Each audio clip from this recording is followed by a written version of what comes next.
কিশোর কবি সুকান্ত ভট্টাচার্যের ছাড়পত্র। যে শিশু ভূমিষ্ঠ হল আজ রাত্রে, তার মুখে খবর পেলুম, সে পেয়েছে ছাড়পত্র এক। নতুন বিশ্বের দ্বারে তাই ব্যক্ত করে অধিকার, জন্ম মাত্র সুতীব্র চিৎকারে। খর্বদেহ নিঃস্ব হায়, তবু তার মুষ্টিবদ্ধ হাত উত্তোলিত উদ্ভাসিত কি এক দুর্বোধ্য প্রতিজ্ঞায়। সে ভাষা বোঝে না কেউ, কেউ হাসে, কেউ করে মৃদু তিরস্কার। আমি কিন্তু মনে মনে বুঝেছি সে ভাষা।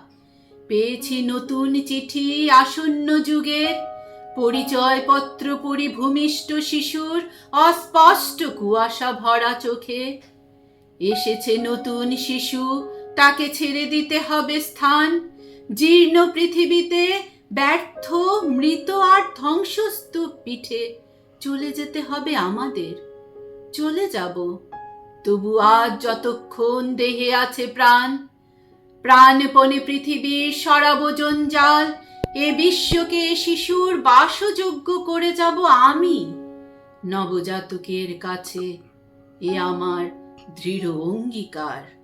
অবশেষে সব কাজ সেরে আমার দেহের রক্তে নতুন শিশুকে করে যাব আশীর্বাদ।